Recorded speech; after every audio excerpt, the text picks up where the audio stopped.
इधर मैं क्लास से थोड़ा सा कुछ होता है सर, आपकी शक्ल नहीं आ रही, आ गई भाई मेरी शक्ल, खुश हैं आप लोग। अच्छा, तो आज की क्लास का मेन जो पर्पज है वो ये है कि आप लोगों को सिखाना कि सर हमारे पास 14 मार्कर में किस तरह अटैम्प्ट करना है, 5 मार्कर किस तरह अटैम्प्ट करना है, और सारी चीज़ें, ताकि जब हम लोग अपने पेपर शुरू करें तो फिर किसी की कोई क्वेरी कोई क्वेश्चन ना हो कि सर आपने यहाँ पे ऐसा क्यों क्यों किया, यहाँ पे आपने ये क्यों लिखा है, यहाँ पर आपने ये पॉइंट क्यों डाला है, इधर आपने इतने पैराग्राफ्स क्यों बनाए। ये सारी चीज़ों को हमने क्या करना है, फिर बाद में हमारे पास ये इशू ना बने। तभी आज की क्लास मैंने रखी है, एक हमने P1 की रखी है ऐसी सेम टू सेम क्लास, और एक क्लास हम लोग रखेंगे फॉर पेपर 2, जिसके अंदर हम इन सारी क्वेरीज को एड्रेस करेंगे। सारे आपके जितने भी क्वेरीज होंगे बेटा, 6 मार्कर जो आप लोगों का है, बता रहा हूँ मैं सारी बातें बता रहा हूँ, सब बातें मैं आप लोग से एड्रेस कर रहा हूँ, 1 मिनट रुक जाए। तो हमारे पास जितनी भी मेन क्वेरीज वगैरह हम उन सबको एड्रेस करेंगे। चाहिए? अच्छा सर, वालेकुम अस्सलाम राफी, कैसे हो भाई? अच्छा, उसके बाद हमारे पास आता है सर एक और सवाल कि ये सेशंस कब कब होंगे, किस तरह होंगे। देखो भाई, हमारे पास हमारी वर्कशॉप भी चल रही होंगी, पेपर की तैयारी भी चल रही होंगी, रेगुलर क्लासेस भी चल रही होंगी, तो मेरी कोशिश ये होगी, मैक्सिमम मैक्सिमम मेरी कोशिश होगी कि मैं आप लोगों की एटलीस्ट वीकली 3 क्लासेस ले सकूँ। 3 to 4 क्लासेस का मेरा गोल है कि हम लोग पर वीक हम लोग 2 to 3 पेपर सॉल्व कर सकें। 2 या 3 पेपर मैं कराऊंगा, 2 या 3 में आप लोगों को होमवर्क में दूंगा, ताकि आप लोग करें, ताकि आप लोग खुद भी पता चल सके कि आप लोग कहाँ स्टैंड कर रहे हैं, क्या है। तो ये हमारा क्या होगा, टोटल इसके अंदर गोल होगा। मैक्सिमम कोशिश करेंगे जितनी हम लोग कर सकें, क्लासेस कर सकें। अच्छा, what will be the class time? देखो भाई, अब पेपर में ना बहुत कम टाइम रह गया। ये सवाल तुम लोगों के कि सर कितनी देरी क्लास होगी, क्या होगा, भूल जाओ। बस पेपर सॉल्व करेंगे, जब पेपर पूरा हो गया, जब पेपर कंप्लीट हो गया, वो हमारा क्या होना चाहिए, मेन गोल होना चाहिए कि हमारा पेपर जब भी कंप्लीट हो रहा हो, दैट्स इट। ये हमारा मेन गोल होना चाहिए कि सर पेपर कंप्लीट हो रहा है, किस टाइम से हो रहा है, कितनी देर में हो रहा है, ये हमने देखना है बस। क्लास पर जितनी भी लंबी हो, मैं भी तो बैठा हूँ आप लोगों के लिए। I will be here for you guys should be there for me as well. Sir मैं आप लोगों का सब चीज़ें चेक कर लूंगा, कोई मसले वाली बात नहीं, हमारे पास सब बंदे हैं, सब चीज़ें आपका सब होगा, आप लोग बस पेपर चेक करें। कुछ याद करके नहीं आना बेटा, याद करके नहीं आएंगे तो पेपर सॉल्व किस तरह करेंगे आप मुझे बताएं। मैं तो आप लोग से पूछिए पेपर सॉल्व करूंगा यहाँ पर। सब चीज़ें आप लोगों को बता दी जाएंगी। अभी तो हम लोग पहले एयरलीस्ट तो शुरू करें, आप लोगों की तैयारी तो देखें। अच्छा, तो आ जाओ, अब बात करते हैं हम लोग P1 को सॉल्व किस तरह करना होता है। बहुत सारे बच्चों की बहुत सारी मिसकंसेप्शंस होती हैं, बहुत सारे सवाल होते हैं। इंशाल्लाह कोशिश करेंगे कि आज की क्लास में आप लोगों के सारे कॉन्सेप्ट क्लियर हो जाएं, आप लोगों की सारी क्वेरीज एड्रेस हो जाएं। जो किसी का कोई मसला हो उसको हम लोग यहाँ पर एड्रेस कर लेंगे। सही है? तो लेट्स स्टार्ट टुडेस क्लास, बिस्मिल्लाहिर्रहमानिर्रहीम। अच्छा भाई, हमारे पास पेपर 1 हिस्ट्री का पेपर 1 है, 205 दिन आपका सिलेबस कोड, आपको बात पता होगी। आपका P1 हिस्ट्री होता है, P2 ज्योग्राफी होता है। P1 में क्या होता है बेटा, थोड़ा सा मैं फास्ट पेस चलूंगा जब तक बातें आसान है हमारी। तो P1 में हमारे पास बहुत सिंपल सी चीज होती है बेटा, 5 क्वेश्चन होते हैं। क्वेश्चन 1 हमारे पास कंपलसरी होता है। क्वेश्चन 1 जो हमारे पास कंपलसरी होता है बेटा, इसके अंदर क्या होता है, इसके अंदर हमें 4 पार्ट्स मिलते हैं, part A, part B, part C और पार्ट डी। जो पार्ट ए और बी होते हैं बेटा, ये सोर्सेज होती हैं। पार्ट सी और डी जो होते हैं हमारे पास, ये क्वेश्चंस होते हैं, एक्सप्लेन वाले और डिटेल क्वेश्चंस होते हैं, राइट। पार्ट ए और पार्ट बी के ऊपर पहले आते हैं बेटा। पार्ट ए जो होती है, क्वेश्चन 1 पार्ट ए जो होता है बेटा, इसको हम लोग कहते हैं रिटन सोर्स कहते हैं। इसको हम लोग क्या कहते हैं, रिटन सोर्स भी कहते हैं, और इसको हम लोग एक्सट्रैक्ट सोर्स भी कहते हैं। इसके अंदर एग्जामिनर हमसे क्या एक्सपेक्ट कर रहा होता है, इस बारे में बात कर लेते हैं। देखो, सोर्स ए जो होती है, इसमें हमें उसने एक पैराग्राफ लिख के दिया हुआ होता है, और उस पैराग्राफ से रिलेटेड उसने हमें कोई भी क्वेश्चन पूछा हुआ होता है। फॉर एग्जाम्पल, जैसा अगर हम लोग यहाँ पर देखें तो यहाँ पर सवाल क्या है, यहाँ पर अगर हम देखें तो यहाँ पर हमारे पास एक सोर्स ए दी हुई है, और बोलता है study the sources, insert carefully and then answer the questions which follow. क्या क्वेश्चन पूछा है, according to source A what were the personal characteristics of Robert Clive. पूछा है रॉबर्ट क्लाइव की पर्सनल कैरेक्टरिस्टिक्स क्या थी, रॉबर्ट क्लाइव पर्सनली कैसा इंसान था, क्या बातें थी। अच्छा, अब एक बात बहुत क्लियर मैं आपको बता दूं कि जब हम आंसर लिखेंगे बेटा, तो हमने सोर्स वाले आंसर में सिर्फ वही बातें लिख सकते हैं हम लोग जो हमें सोर्स के अंदर दी हुई हैं। हम अपना पर्सनल कोई भी पॉइंट हमें पता हो, हम उसको नहीं लिख सकते। सही, हम पर्सनल अपनी तरफ से जाके कोई भी बात नहीं लिखेंगे। सोर्स ए के अंदर सिर्फ हम वही बातें लिखेंगे, सोर्स बी के अंदर ही वही बातें लिखेंगे जो उसने हमें एग्जामिनर ने प्रोवाइड की हुई है। उसके अलावा हमें कोई बातें नहीं लिख सकते, हमें उसका मार्क नहीं मिलेगा। अब क्या हुआ, आए हम सवाल देगा, इजीएस्ट क्वेश्चन सोर्स है, मैक्सिमम आपको इसके ऊपर जो टाइम देना है, आपका जो टाइम लगना चाहिए वो होना चाहिए आपके 3 मिनट से ज्यादा नहीं लगने चाहिए। मैक्सिमम 3 मिनट से ऊपर लगने चाहिए, इससे ज्यादा नहीं लगने चाहिए अगर आपकी तैयारी अच्छी है, ओके। अच्छा, सोर्स एम बोलता है कि क्या करो, पर्सनल कैरेक्टरिस्टिक्स। यहाँ पर उसने एक बहुत इंपॉर्टेंट वर्ड लिखा हुआ है, पर्सनल। तो हमने बात करेंगे, जो भी हम बात करेंगे रॉबर्ट क्लाइव का, जो भी हम बताएंगे वो होगा पर्सनल कैरेक्टरिस्टिक्स से रिलेटेड होगा, ओके। अब क्या हुआ, बताया इन्होंने कि there are few figures in history as controversial as Robert Clive. तो पहली बात मुझे क्या पता चली कि sir Robert Clive was a controversial personality, he was a controversial personality. और कंट्रोवर्शियल पर्सनैलिटीज कौन सी पर्सनैलिटीज होती हैं बेटा, जो कि बार बार ऐसे काम कर रही होती हैं या फिर जो ऐसे कामों में इन्वॉल्व होती हैं जो कि कभी कभार पब्लिक ओपिनियन से डिफर कर रहे होते हैं और लोग उनसे अग्री मोस्टली नहीं करते। पहली बात हमें पता चली। फिर हम आगे चले, फिर लोगों ने क्या बोला है, हम some people describe him as a soldier of initiative, courage and determination, which means कि हमें एक और बात पता चली रॉबर्ट क्लाइव के बारे में यहाँ पर कि सर रॉबर्ट क्लाइव जो है ये एक बहुत बहादुर इंसान है और ये अपने गोल्स को परसू करने वाला इंसान है। जो इसने फैसला कर लिया उसको ये परसू करेगा, उसको अपने गोल को पूरा करने की कोशिश करेगा और डिटरमाइंड रहेगा कि वो कंप्लीट कर सके। फिर हम आगे चले, फिर लोगों ने कहा कि other people saw him as reckless and unprincipled, reckless and unprincipled. ये सारी बातें मुझे कहाँ से मिल रही हैं, सोर्स से मिल रही हैं। सोर्स मुझे अपना जवाब खुद ही दे रही है, सही है। तो अगर हम सोर्स को गौर से पढ़ेंगे तो हमें उसमें से ऑटोमेटिकली जवाब मिलता रहेगा। मैं आगे मूव किया, फिर उसने लिखा कि भाई इसकी जो बैटल्स थी, कौन कौन सी battles, battles at Arcot, Calcutta and Plassey, तीन बैटल्स मेंशन हुई हैं। देखो, बैटल्स एट आर्कट लिखा है, number one, Calcutta and Plassey were all result of lucky gambles. Sir lucky gambles इसका क्या मतलब है? लकी गैम्बल्स मींस के रॉबर्ट क्लाइव जो था वो कोई फैसला लेने से डरता नहीं था और जो वो चाहता था उसको परसू करने की कोशिश करता था। अब रिगार्डलेस ऑफ द रिजल्ट क्या हो हमारे पास, वो कामयाब हो जाए क्या नाकाम हो जाए, डजेंट मैटर, वो करेगा वो काम जो उसको करना चाहता है, सही है। अब चलते हैं आगे। बोला इसके बाद क्या बोलता है, that put his man in unnecessary danger. अब इसमें रॉबर्ट क्लाइव की कोई पर्सनल बात नहीं हो रही। Moving forward, it was also said that Clive used tactics that were sly and against accepted codes of battle. यानी कि हम बोलते हैं ना कि ये उसूल पसंद बंदा नहीं था, जो अच्छा लग रहा है करेगा। बेसिकली क्या था आज के जमाने में, बताओ तो इसराइलियों को देख लें बेटा, इसराइली Robert Clive same same same same to same. फिर बोलता है Clive was also described as cruel, lacking in morality and greedy for personal wealth. ये क्या है हमारे पास, सारी की सारी रॉबर्ट क्लाइव की बेटा कैरेक्टरिस्टिक्स है, पर्सनल कैरेक्टरिस्टिक्स। सर अब मैं आंसर किस तरह लिखूंगा, मैंने उसने मुझसे कितनी मांगी है, 3 मार्क्स का क्वेश्चन है बेटा। 3 मार्क्स का क्वेश्चन मीन्स कि मुझे 3 कैरेक्टरिस्टिक्स इसको देनी है। कितनी कैरेक्टरिस्टिक्स इसने मांगी है, 3। मगर मैंने कितनी यहाँ पे निकाली है आपके सामने, मैंने एक्सट्रैक्ट की हुई है 6 कैरेक्टरिस्टिक्स। कितनी निकाली है मैंने, 6 कैरेक्टरिस्टिक्स मैंने इसमें से ऑब्टेन की हुई है, राइट। तो अब हम क्या करेंगे, 6 कैरेक्टरिस्टिक्स में से बहुत सारे बच्चे क्या करते हैं, बहुत बड़ी गलती करते हैं। बहुत सारे बच्चे बहुत बड़ी गलती करते हैं सर। वो बड़ी गलती क्या होती है कि ये लोग ना अपनी वर्डिंग में आंसर लिखते हैं। नहीं सर, सोर्स वाला जो क्वेश्चन है, सोर्स वाला जो क्वेश्चन है, आपने अपनी वर्डिंग में आंसर लिखना ही नहीं है। जो सोर्स के अंदर लिखा हुआ है आपने एग्जैक्ट वर्ड टू वर्ड उसे ही कॉपी करना है, समझ लें इस बात को। जो सोर्स के अंदर लिखा हुआ है मैं वर्ड टू वर्ड उसे कॉपी करूंगा, मैं अपनी तरफ से कोई एक्स्ट्रा वर्ड इसमें ऐड नहीं करूंगा। मैंने सिर्फ कॉपी पेस्ट करना है। तो मैंने क्या किया, मैंने कुछ भी नहीं किया। मैंने ये जो हमने निकाले एक्सट्रैक्ट्स किए उनमें से मैं कोई 3 या maximum 4, just to be on safe side, कि अगर मेरा कोई गलत हो रहा है तो मेरे बाकी 3 क्या हो, करेक्ट हो।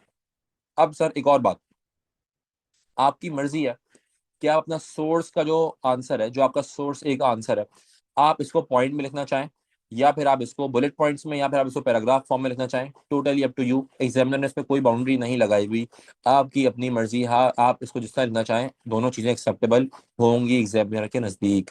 तो हमें क्या पता चला कि सर सोर्स ए का जो क्वेश्चन आएगा, तो सोर्स ए क्वेश्चन में मुझे 3 बातें निकालनी होंगी सोर्स में से, और मैंने उनको वर्ड टू वर्ड कॉपी करना होगा। मैंने अपनी तरफ से ओवर एफिशिएंट नहीं बनना, मैंने अपनी तरफ से ओवर एफिशिएंट बन के एक्स्ट्रा बातें नहीं लिखनी। जो सोर्स में लिखा हुआ है मैंने उसी को वर्ड टू वर्ड कॉपी करके अपने आंसर के अंदर लिख देना है।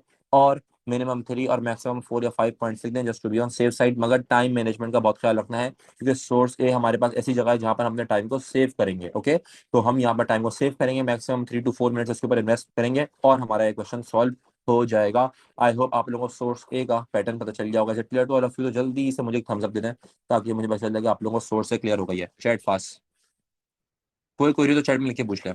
अच्छा बताता हूँ, इसके ऊपर भी आते हैं पहले, इसके ऊपर भी आते हैं इसके बाद। Is it clear to all of you? सारी बातों के जवाब मिल जाएंगे, सारी बातों के जवाब मिल जाएंगे, बता रहा हूँ बता रहा हूँ।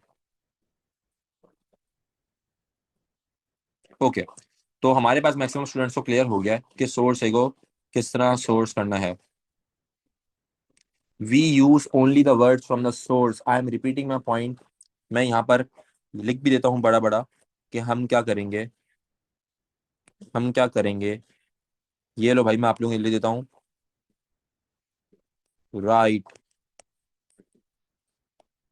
द वर्ड्स एग्जैक्टली फ्रॉम, ये ले भाई, लिख दिया मैंने आप लोगों के लिए कि आप लोगों ने बेटा एग्जैक्टली फ्रॉम द सोर्स लिखना है, कोई ओवर एफिशिएंट नहीं बनेगा, कोई अपने अंदर बेटा, बता रहा हूँ मैं आपको जवाब दे रहा हूँ जरा बेटा, जस्ट मैं सेकंड, मैं पहले जरा देख लूंगा क्वेश्चन तो नहीं है किसी के पास। पॉइंट, हाँ पॉइंट को कनेक्टिंग वर्ड्स का मसला नहीं है, मगर जो आप कंटेंट कॉपी करेंगे ना सोर्स में से, जो आप एग्जामिनर को कोड करने जा रहे हैं, वो सेम टू सेम रहेगा, उसमें आप कोई चीज ऐड नहीं कर सकते, ना ही सब्ट्रैक्ट कर सकते हैं। बेस्ट के ये है कि वो हमारे पास सेम टू सेम ही रहे। अच्छा, अब आते हैं हमारे पास बेटा कुछ महान स्टूडेंट्स, सही है। और ये जो बेटा हादिया वन वर्ड लिख दे, फिर आपको 1 मार्क ही मिलेगा, फिर आप वो 1 मार्क लेकर आएगा मेरे पास और दिखाएगा सर मुझे ये मिला है। अच्छा, अब सर हमारे पास आते हैं कुछ महान स्टूडेंट्स आते हैं, जिनके अंदर बहुत ज्यादा क्या होता है, जिनके अंदर बहुत ज्यादा कॉन्फिडेंस होता है, और जिनकी जो राइटिंग स्पीड होती है बहुत तेज होती है। तो ये महान बच्चे क्या करते हैं बेटा, ये पूरी सोर्स लिखते हैं। ये क्या करते हैं, पूरी सोर्स लिखते हैं। इन्होंने ना जायदाद में इनको टाइम मिला होता है, इनको जायदाद में क्या मिला होता है बेटा, टाइम मिला होता है।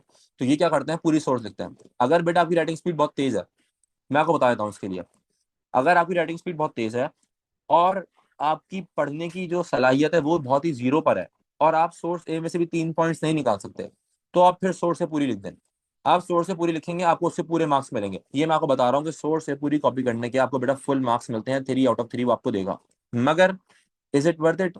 नो, क्योंकि सोर्स ए पूरी कॉपी करने में आपके 5 मिनट्स मिनिमम चले जाएंगे, जिसको आप कहीं बाद में वो जो 2 एक्स्ट्रा मिनट्स है वो आपका पेपर मेक और ब्रेक भी कर सकते हैं, वो आपका पेपर मेक और ब्रेक भी कर सकते हैं। तो बेटर ये है कि हम लोग सोर्स ए को पूरा कॉपी नहीं करें, बल्कि उसमें से पॉइंट्स एक्सट्रैक्ट करें। अगर सोर्स से बहुत मुश्किल आ गई है, और आपको कुछ ऐसा होता नहीं है कि सोर्स से मुश्किल है बहुत ज्यादा, अगर आ गई है और आपको लग रहा है नहीं सर मसला हो जाएगा, फंस जाऊंगा मैं, तो फिर आप लिख लें, पूरी सोर्स ए को कॉपी कर लें, आपको कोई नहीं रोक रहा, मगर नॉट रिकमेंडेड एट ऑल। सही है भाई, क्लियर होता है? आई होप मैंने आप लोगों की वाली क्वेरी पे एड्रेस कर दी होगी कि सोर्स ए को पूरा लिखने में क्या आपको फायदा है, क्या आपको नुकसान है। जी जी, मैं करवाऊंगा आप लोगों को, लेके क्वेश्चन सॉल्व करवाऊंगा। फिगर क्यों कर रहे हैं बेटा? बेटा सोर्स है में आपको आंसर मिलेगा, क्यों नहीं मिलेगा, वो सालों से पेपर बना रहा है, वो आपको सोर्स में आंसर नहीं देगा। विल यू प्रोवाइड रिकॉर्डिंग, इसके बारे में बात करता हूँ क्लास के एंड में, रिकॉर्डिंग का क्या करना है अभी सोच रहा हूँ मैं इस बारे में। It would be valid. अच्छा, ये वैलिड क्यों होगी मैं आपको बता देता हूँ। इसका बहुत आसान सा सिंपल सा जवाब है। देखो, आसान सा जवाब है, आपको सोर्स के 3 मार्क्स क्यों मिलेंगे। एक दिन मैं स्कूल में पढ़ा रहा था, तो वहाँ पे एक मिस थी जो कि असिस्टेंट टीचर थी, तो उनसे मेरी बहस हो गई। वो कह रही थी कि सर ये सोर्स है पूरे कॉपी करने में 3 मार्क्स नहीं मिलते। मैंने कहा मिलते हैं, मैंने एग्जामिनर से खुद पूछा है। तो उन्होंने बोला कैसे मिलता है। तो सर ऐसे मिलता है सोर्स से कॉपी करने में 3 मार्क्स। देखें, जब मैं सोर्स ए में से ही आंसर लिख रहा हूँ, तो मैं सोर्स ए की डायरेक्ट वर्डिंग लिख रहा हूँ। जब मैं अपने आंसर में अगर 3 पॉइंट्स लिख रहा हूँ निकाल के एक्सट्रैक्ट करके, तो वो कौन सी वर्डिंग्स हैं, वो सोर्स ए की वर्डिंग्स हैं। तो जब मैं सोर्स से पूरी कॉपी कर दूंगा, तो ऑटोमेटिकली वो वर्डिंग्स मेरे आंसर में कॉपी हो जाएंगी। देयर फोर एग्जामिनर बाउंड है कि वो मुझे मार्क्स देगा, क्योंकि अकॉर्डिंग टू मार्किंग स्कीम मैंने वो सारी बातें लिखी हैं जो सोर्स के अंदर मौजूद थी, जिनका उसने पूछा है। क्योंकि आंसर मुझे सोर्स से ही देना है, तो अगर मैंने पूरी सोर्स से ही कॉपी कर दी, तो ऑटोमेटिकली मेरा आंसर उसके अंदर कॉपी हो गया, तो मुझे उसका मार्क मिल जाएगा। ओके, आई होप ये आप लोगों को एक्सप्लेनेशन समझ में आ गई होगी, और आप लोगों को इतने आप लोगों के पास माइंड होंगे कि आप लोग इसको समझ सकें कि ये हमें पूरे मार्क्स क्यों किस वजह से मिलेंगे। If hand writing is bad, बेटा बस इतनी बेहतर हो कि पढ़ने के लायक हो, कोई मसला नहीं है। वरना yes yes, connective words are allowed, वो मसला नहीं है। मैं जब आप कोड कोड कर रहे हो एग्जामिनर को, मैं उसकी बात कर रहा हूँ। ओके, जब हम एग्जामिनर को कोड कर रहे होते हैं, मैं उसकी बात कर रहा हूँ, उसके अलावा एवरीथिंग इज अलाउड, कोई मसला नहीं है। अच्छा भाई, मूविंग फॉरवर्ड, अब आती है हमारे पास सोर्स बी। सोर्स बी जो है भाई, ये इसका हवा बना हुआ होता है। इसका हवा क्यों बना होता है मुझे समझ नहीं आता। हजार हजार लोग है, हजार बातें करते हैं। आज हम आपको बता देंगे सोर्स बी सॉल्व किस तरह होती है। सोर्स बी सॉल्व करने के लिए 3 चीजें मुझे चाहिए होती हैं। कितनी चीजें चाहिए होती है सर? मुझे 3 चीजें चाहिए होती हैं। Number 1 is surface feature, number 2 is valid inference, and number 3 is contextual knowledge. ये 3 चीजें मुझे रिक्वायर्ड होती हैं। मैंने इन चीज़ों की शॉर्ट फॉर्म लिख दी है। Surface feature SF, valid inference को हम डिनोट करेंगे VI से, और कॉन्टेक्सचुअल नॉलेज को हम लोग रिप्रेजेंट करेंगे CK से। सरफेस फीचर क्या होता है? सरफेस फीचर ये होता है कि जब मैंने सोर्स ए देखी बेटा, जब मैंने सोर्स ए देखी, तो मुझे क्या दिखा। सोर्स ए देखने में मुझे क्या दिखा, ये क्या है, सरफेस फीचर होता है। वैलिड इन्फेरेंस क्या होता है कि जब मैंने उसको देख लिया, जब मैंने सोर्स बी को देख लिया, तो मैंने सोर्स बी को देखने के बाद क्या चीज मुझे समझ में आई, ये मेरा वैलिड इन्फेरेंस कहलाता है। और सर कॉन्टेक्सुअल नॉलेज क्या होता है? कॉन्टेक्सुअल नॉलेज मीन्स कि इस पिक्चर को देख के, इसको समझ के मुझे कौन सा वाकया याद आ रहा है, कौन सा ऐसा पास्ट का इवेंट है जिससे मैं इसके थ्रू रिलेट कर सकता हूँ, ये क्या कहलाती है? कॉन्टेक्सुअल नॉलेज कहलाती है। अगर मैं आपको रियल टाइम एग्जांपल दूं, मैं यहाँ पे बैठा हूँ, क्लास ले रहा हूँ, अगर कोई मेरे सामने गेट है, अगर कोई भी इस रूम में एंटर होता है, तो वो क्या देखेगा? वो देखेगा ये कि भाई एक बंदा है, वो बैठा हुआ है, उसके सामने लैपटॉप रखे हुए हैं, कैमरा लगा हुआ है, क्लास ले रहा है, आईपैड है, वो लिख रहा है, लाइट लगी हुई है, सब चीजें, ये उसको दिखेगा। ये क्या है? सरफेस फीचर है जो उसको दिख रहा है। अब वो इससे वैलिड इन्फेरेंस क्या होगा? वैलिड का मतलब क्या है कि वो उस चीज से रिलेटेबल हो, राइट? कुछ भी नहीं लिख देना अपनी तरफ से। तो उसको वैलिड इन्फेरेंस क्या मिलेगा? वो वैलिड क्या इन्फर कर रहा होगा इससे? वो ये इन्फर कर रहा होगा भाई ये बंदा शायद पढ़ा रहा है या लोगों से कम्युनिकेट कर रहा है, क्योंकि इसके पास पेन भी है, इसके पास आईपैड भी है, और ये आगे समझा रहा है, कोई चीज समझा रहा है, तो यही पढ़ा रहा है, मे बी सही है। और कॉन्टेक्सुअल नॉलेज से क्या चीज वो रिलेट कर रहा होगा? कॉन्टेक्सुअल नॉलेज से वो चीज ये रिलेट कर रहा होगा कि भाई यहाँ पर क्या हो रही है, कोई पढ़ाई की बात हो रही है, शायद कोई सब्जेक्ट पढ़ा रहा होगा, यह बंदा पहले टीचर रह गया होगा या टीचर होगा, सही है। अब यहाँ पर है हमारे पास सोर्स ए, ये एक सोर्स, सॉरी सोर्स बी है। ये हमारे पास क्या, एक सोर्स बी है, एक भाई साहब है, वो हमारे पास एक टाइगर है, उससे लड़ रहे हैं, सही है। अच्छा सर, सोर्स बी में एग्जामिनर आपको तनहा नहीं छोड़ता, एक बात समझ लेगा, एग्जामिनर आपको अकेला कभी नहीं छोड़ेगा। एग्जामिनर ने आपको सोर्स बी की निशा हमेशा एक लाइन दी हुई होगी, जो कि आपको बता रही होगी कि सोर्स किस बारे में, राइट? उससे हम लोग कॉन्टेक्सुअल नॉलेज निकालते हैं। जो उसने नीचे में लाइन दी हुई होती है, वो हमारे पास काम आती है कॉन्टेक्सुअल नॉलेज को एक्सट्रैक्ट करने के लिए। अब मैं आता हूँ सोर्स बी के ऊपर आता हूँ। यहाँ पर क्या है, मैंने इसकी चीजें, कुछ चीजें एक्सट्रैक्ट की हुई है, सही है। यहाँ पर देखो, हमें लिखना क्या क्या होता है, 5 मार्क्स अचीव करने के लिए मुझे लिखना क्या क्या जरूरी है, ये बात जरा समझ लो। पहली चीज ये है कि 2 तरीके होते हैं सोर्स बी में 5 मार्क्स अचीव करने के। तरीका नंबर 1, जो कि अच्छा तरीका है, इंसान वाला तरीका है। इंसान वाला तरीका जो कहलाएगा हमारे पास, वो क्या होगा? वो ये होगा कि मैं क्या लिखूं बेटा, मैं एक सरफेस फीचर लिखूं, एक वैलिड इंफरेंस लिखूं, और एक कॉन्टेक्सुअल नॉलेज लिखूं, राइट? अगर मैं 3 चीजें लिखता हूँ, 1 1 1, मुझे 5 मार्क्स मिल जाएंगे। अब आते हैं कि अगर हमें कॉन्टेक्सुअल नॉलेज बेटा नहीं याद आ रही, सर कौन सा इवेंट है इससे रिलेट होगा, मुझे नहीं याद आ रहा, फिर मैं क्या करूंगा? फिर मैं बेटा 2 सरफेस फीचर लिखूंगा और 2 वैलिड इंफरेंस लिखूंगा, और मेरा आंसर फिर भी क्या हो जाएगा? कंप्लीट हो जाएगा, मुझे 5 मार्क्स मिल जाएंगे। अब यहाँ पर क्या है, अब यहाँ पर बेटा हमारे पास, यहाँ पर हमारे पास तस्वीर थी, सही है, ये हमारे पास पिक्चर थी, सोर्स भी थी, मैंने इसके अंदर से सरफेस फीचर और कंटेक्सुअल नॉलेज निकाले हैं, सही है। मैंने मैंने अपनी सोर्स बी के अंदर से बेटा सरफेस फीचर और कॉन्टेक्सुअल नॉलेजेस और वैलिड इंफरेंस निकाले हुए हैं। आज जरा इनको देखते हैं। ये हमारे पास क्या है? सरफेस फीचर है, वैलिड इंफरेंस है, और कॉन्टेक्सुअल नॉलेज है। सरफेस फीचर मैंने क्या क्या एक्सट्रैक्ट किए हैं? सरफेस फीचर मैंने ये एक्सट्रैक्ट किए हैं सर, की पहली बात ये है कि सोर्स के नीचे उसने मुझे लिख के दिया हुआ कि टीपू सुल्तान है, ओके, तो मैंने अपनी तरफ से ये नहीं बनाया कि बंदा टीपू सुल्तान है, सोर्स के नीचे लिखा हुआ होगा, तो मुझे पता चला कि टीपू सुल्तान जो है वेल ड्रेस्ड है, इसके पास स्वॉर्ड भी है, ये टाइगर से फाइट कर रहा है, इसके हाथ से ब्लड भी गिर रहा है। अच्छा, यहाँ पर क्वालिटी ऑफ पिक्चर थोड़ी खराब हो गई है, अदरवाइज जो आपकी ओरिजिनल सोर्स है उसमें आपको इसके हाथ से ब्लड गिरता हुआ दिख रहा होगा। और फिर क्या है, he is opening the tigers mouth. अब यहाँ पर बेटा मैंने कोई होशियारी नहीं की, मैंने कोई रॉकेट साइंस नहीं की, जो मुझे दिख रहा था वो मैंने लिख दिया, जो मुझे दिख रहा था वो मैंने लिख दिया, दैट्स इट, मैंने ज्यादा कुछ भी नहीं किया। और यही हमें करना होता है किसके अंदर? सरफेस फीचर के अंदर। तो जो बातें मुझे लिख रही थी, दिख रही थी, मैंने लिख दी। अच्छा, यहाँ पर हमें आंसर कितना चाहिए? ओनली 1 सरफेस फीचर और मैक्सिमम 2। मैंने कितने एक्सट्रैक्ट किए हैं? 1 2 3 4 5, मैंने 5 सरफेस फीचर्स को एक्सट्रैक्ट किया है। मैंने कितने सरफेस फीचर को एक्सट्रैक्ट किया भाई? 5 सरफेस फीचर्स को। तो हमें पता चलता है कि कोई मुश्किल नहीं है इसके अंदर सरफेस फीचर निकालना। Moving forward, valid inference. अब मुझे इस पिक्चर को देख के समझ क्या आ रहा है? मैंने बोला कि टीपू सुल्तान सीम्स ब्रेव या पे करेजियस। टीपू सुल्तान जो है वो काफी हिम्मत वाला लग रहा है और करेजियस लग रहा है। क्यों लग रहा है बेटा? अगर टीपू सुल्तान हिम्मत वाला है, तभी वो टाइगर से लड़ रहा है। अगर टीपू सुल्तान ब्रेव नहीं होता, करेजियस नहीं होता बेटा, तो पिक्चर इस तरह होती कि टीपू सुल्तान आगे भाग रहा होता और टीपू सुल्तान के पीछे टाइगर भाग रहा होता, मगर यहाँ पर ऐसा नहीं है, दोनों आपस में लड़ रहे हैं, राइट? टीपू सुल्तान आगे भाग रहा है और टीपू सुल्तान के पीछे टाइगर भाग रहा है, ऐसा नहीं हो रहा, बल्कि दोनों आपस में लड़ रहे हैं। टीपू सुल्तान टाइगर को ऑन, हमारे पास फेस क्या कर रहा है, उसके मुंह पे पकड़ के रखा हुआ है, तो हमें पता चल रहा है कि ब्रेव बंदा है, he looks like a warrior. Warrior क्यों लग रहा है, मैंने क्यों इन्फर किया है कि वॉरियर लग रहा है? इन्फर का मतलब क्या होता है कि किसी से कोई चीज एक्सट्रैक्ट करना, समझना। तो मैंने इन्फर ये किया कि वॉरियर सर इसलिए लग रहा है क्योंकि क्योंकि वॉरियर लग रहा है क्योंकि इसने, इसके पास आर्मर है, इसके पास स्वॉर्ड है, और इसके पीछे अगर आप देखें, इसकी बैक साइड पे अगर आप यहाँ पे देखें तो इसने यहाँ पर एक शील्ड भी लगाई हुई है, राइट? तो वॉरियर लग रहा है। ही लुक स्ट्रॉन्ग। अच्छा, टीपू सुल्तान स्ट्रॉन्ग भी लग रहा है क्यों? क्योंकि टीपू सुल्तान ने टाइगर को रोका हुआ है। अगर टीपू सुल्तान साहब स्ट्रॉन्ग नहीं होते तो यहाँ पर टाइगर जो होता है वो टीपू सुल्तान को खा रहा होता, या टीपू सुल्तान नीचे तो टाइगर उनके ऊपर होता। ऐसा कुछ नहीं हो रहा, तो स्ट्रॉन्ग भी है। और फिर क्या, he looks confident, Tipu Sultan looks confident, और ये बात भी हमें इससे पता चल रही है। ये क्या है, मेरे वैलिड इंफरेंस है। फिर मैं आता हूँ अपनी बात की तरफ। सर मुझे कितने चाहिए आंसर के अंदर? ओनली 2 और 1। मैंने कितने निकाले? 1 2 3 4, विच मीन्स कि वैलिड इन्फेरेंस भी निकालना भी कोई मुश्किल बात नहीं है। सर कॉन्टेक्सुअल नॉलेज के ऊपर आते हैं। Tipu Sultan was known as tiger या फिर lion of Mysore. I am sure आप लोगों ने बात पढ़ी होगी, जब आप लोगों ने चैप्टर पढ़ा होगा तो आप लोगों को पता होगा कि Tipu Sultan was known as tiger of Mysore या फिर लायन ऑफ मैसूर। और फिर टीपू सुल्तान के बारे में कहानियां भी थी कि टीपू सुल्तान ने अपने बेयर हैंड से लायन या टाइगर को किल भी किया हुआ था। और एक कहानी भी मशहूर थी कि टीपू सुल्तान ने टाइगर को एज अ पेट भी रखा हुआ था, राइट? तो ये क्या है, टीपू सुल्तान के बारे में कॉन्टेक्सुअल नॉलेजेस है।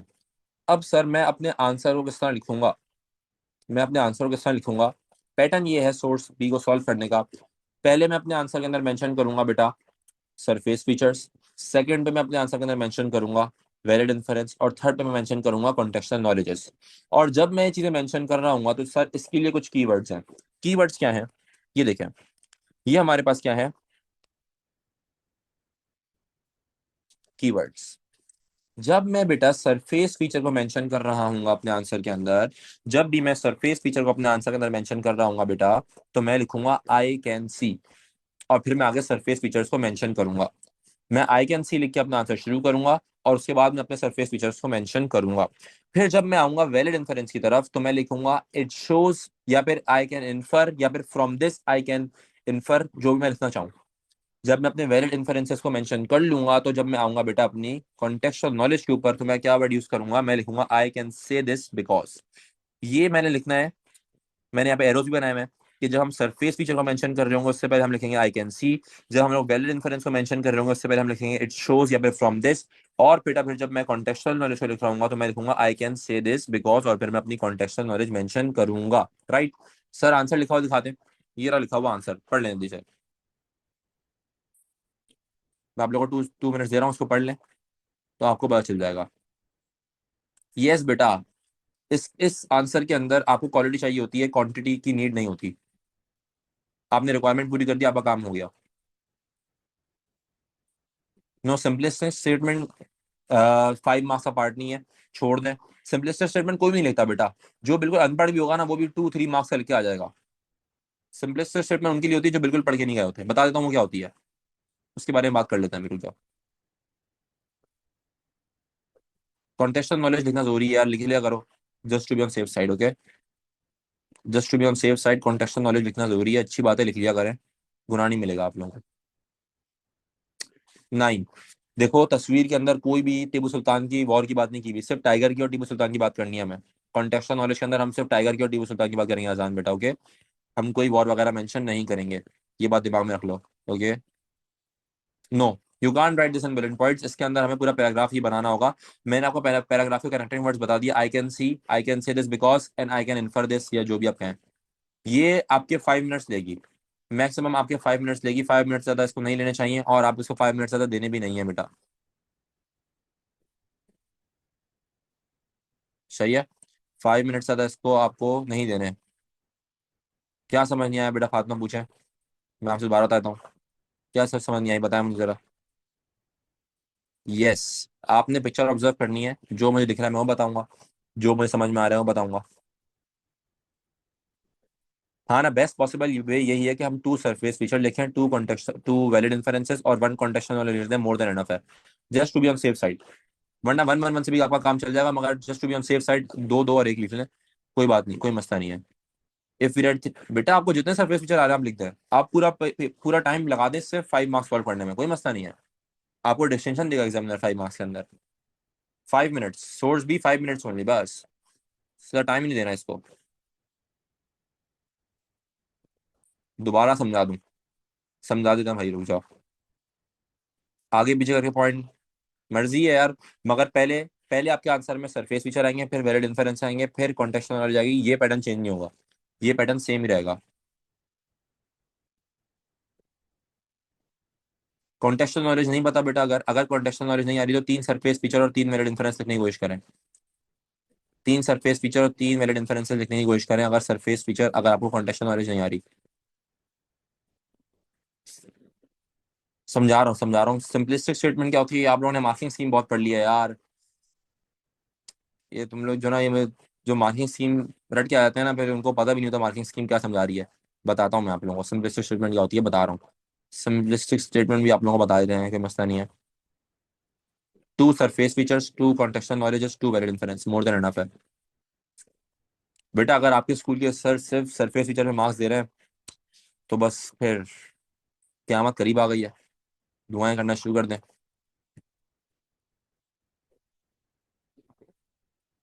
मार्किंग स्कीम इंपॉर्टेंट नहीं होती यार, marking scheme is just for कि आपको श्योरिटी मिल जाए कि हाँ भाई मेरा आंसर ठीक है गलत है, बस। बता रहा हूँ। अच्छा भाई, दोबारा समझाता हूँ मैं, जल्दी से, फास्ट फास्ट समझ लो जरा। इफ राइटिंग इज स्लो है बेटा, राइटिंग को फास्ट करें, लिखने की प्रैक्टिस करें। या फिर हम आपके लिए स्पेशल रिक्वेस्ट डालते हैं कि हमारे पास एक आएंगी मैडम साहिबा, वो राइटिंग स्लो करती हैं, तो उनके लिए थोड़ा एक्स्ट्रा टाइम अरेंज करवा दें। ऐसी बात कर लेंगे हम, कोई बता दें आप क्या, क्या आप लोग चाहते हैं। आप लोग बच्चे तो असल बादशाह है ना, आप लोग जो चाहें आपके लिए करवाते हैं। आधे मुझे बोल रहे हैं जंग की वजह से पेपर नहीं होगा। अरे भाई, जंग की वजह से पेपर नहीं होगा? आपके घर के ऊपर से मिसाइल जा रहे हैं क्या? पेपर करें तब पढ़ाई करें भाई, पेपर होगा आप लोगों का। पता नहीं कहाँ कहाँ से आप लोग ना कौन कौन से ख्यालात लेकर आते हैं। 100 बच्चे बहस कर रहे हैं सर जंग की वजह से पेपर ही नहीं हो रहे। आप भी चलिए फिर ईरान जाएं, आप भी जाके जंग लड़ें, फिर हम आपके लिए कुछ करवाते हैं। अच्छा देखो, बहुत गौर से सुनना है, मैं दोबारा समझा रहा हूँ। सोर्स बी जो होती है बेटा, सोर्स बी के अंदर तीन चीजें चाहिए होती हैं। Number one, surface feature. Number two, valid inference. और number three, contextual knowledge. Surface feature वो होती है बेटा जो मुझे दिख रहा होता है। वैलिड इन्फेरेंस वो होता है जो कि मुझे देख के समझ में आ रहा होता है।